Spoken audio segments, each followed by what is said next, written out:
આ ફુગો અત્યારે સાવ કડક છે, કારણ કે મેં આમાં એકેય વાર હવા ભરેલી નથી. હવે જો હું આમાં હવા ભરું અને આ હવાને ફટ કરતી કાઢી નાખું તો તમને નોટિસ થશે કે આ ફુગો પહેલા જેટલો કડક હતો હવે એટલો કડક રહ્યો નથી, થોડોક લૂઝ થઈ ગયો છે.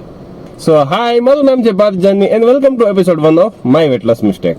હવે જેટલી જલ્દી મેં ફુગામાંથી હવા કાઢી એટલી જલ્દી જ મારા શરીરમાંથી વજન ઓછો કરવો હતો. તો મેં શું કર્યું, મોટું કેલરી ડેફિસિટ બનાવી દીધું. જો તમને કેલરી ડેફિસિટ, કેલરીઝ આ બધા વિશે જરીક પણ ખ્યાલ નથી તો મૂંઝાતા નહીં. મારી યુટ્યુબ ચેનલ પર હું જલ્દી ત્યાંની ઉપર ડિટેલમાં વિડીયો લાવવાનો છું, તો ચેનલની લિંક મેં બાયોમાં આપેલી છે, સબસ્ક્રાઇબ કરી લેજો. ટૂંકમાં તમને કહું ને તો મેં જમવાનું સાવ ઓછું કરી દીધું હતું. આખા દિવસમાં ખાલી 2 વાર જ જમતો હતો, એ તે જરી ગમતું. હવે મેં જમવાનું સાવ ઓછું કરી દીધું, એને લીધે મારો વજન 6 મહિનાની અંદર જ 124 કિલોમાંથી 82 કિલો સુધી તો પહોંચી ગયો.